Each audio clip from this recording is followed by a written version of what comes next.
Hello students, GPS online classes में आपका स्वागत है। सोशल साइंस के अंतर्गत हमारा न्यू चैप्टर भारत में खाद्य सुरक्षा, इस चैप्टर का आज अपन रिवीजन करेंगे।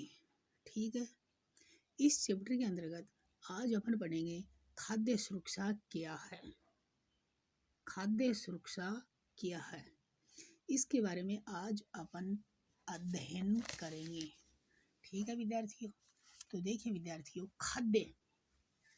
खाद्य का अर्थ होता है कि खाने योग्य चीजें, अर्थात वह चीज या वस्तु जो मनुष्य भोजन के रूप में काम में लेता है। वह कौन सी वस्तु होती है? वह खाद्य पदार्थ या खाद्य उत्पाद या खाद्य वस्तुएं होती हैं। ठीक है, तो अब हम देखते हैं कि खाद्य सुरक्षा जरूरी क्यों है। ठीक है, तो देखिए सबसे पहले देखते हैं इसका अर्थ क्या होता है। खाद्य सुरक्षा का अर्थ है सभी लोगों के लिए सदैव भोजन की उपलब्धता, कि हर समय सभी लोगों के लिए भोजन उपलब्ध होना चाहिए। ठीक है, पहुंच उपलब्ध तो है, लेकिन हर व्यक्ति तक उसकी पहुंच होनी चाहिए और उसे प्राप्त करने का सामर्थ्य, और हर व्यक्ति उस भोजन को प्राप्त करने के लिए सामर्थ्य होने चाहिए, काबिलियत होना चाहिए। तो ये हो गया खाद्य सुरक्षा का अर्थ, सभी लोगों के लिए सदैव भोजन की उपलब्धता, पहुंच और उसे प्राप्त करने का सामर्थ्य।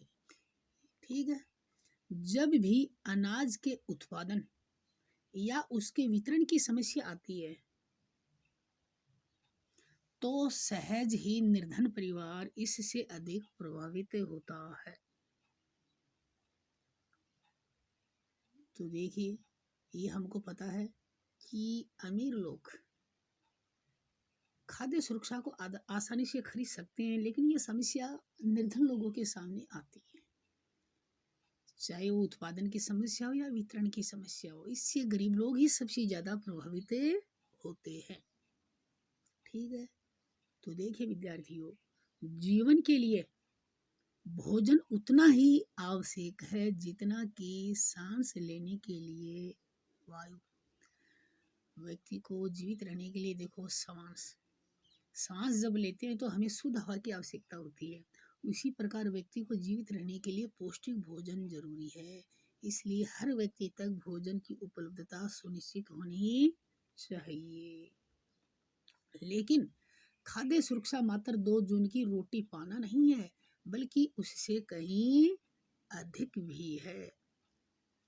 ठीक है, किसी भी देश में खाद्य सुरक्षा केवल तभी सुनिश्चित होती है जब नंबर 1, सभी लोगों के लिए पर्याप्त खाद्य उपलब्ध हो, कि हमारे देश में या किसी भी देश में जो जितने भी लोग हैं उनके लिए पर्याप्त खाद्य सामग्री उपलब्ध होनी चाहिए। ठीक है, नंबर 2, सभी लोगों के पास स्वीकार्य गुणवत्ता के खाद्य पदार्थ खरीदने की क्षमता होनी चाहिए, कि जो खाद्य पदार्थ खरीदा जा रहा है उनकी करे क्षमता भी होनी चाहिए। नंबर 3, खाद्य की उपलब्धता में कोई बाधा नहीं हो, लोगों को खाद्य पदार्थ लगातार नियमित रूप से मिलने चाहिए। तो ये 3 बात सुनिश्चित की जाती हैं, तभी हर व्यक्ति तक खाद्य उपलब्ध हो सकता है। ठीक है, खाद्य सुरक्षा सार्वजनिक वितरण प्रणाली, इसके तहत तो प्रत्येक व्यक्ति तक राशन दुकानों के माध्यम से खाद्य पहुंचाया जाता है। शासकीय सतर्कता और खाद्य सुरक्षा के खतरे की स्थिति में सरकार द्वारा की गई कार्रवाई पर ये निर्भर करती है, क्योंकि सरकार किसी भी देश में लोगों तक खाद्य पहुंचाने का कार्य सार्वजनिक वितरण प्रणाली के द्वारा अपनी देख रेख में करती है। इसलिए किसी भी देश में एक सरकार का ये दायित्व या कर्तव्य बनता है कि सभी लोगों तक खाद्य पदार्थ सही समय पर सही रेट में मिल सके, ताकि सभी लोगों का जीवन खुशहाल हो सके। आज के वीडियो लेसन में इतना ही। Thank you.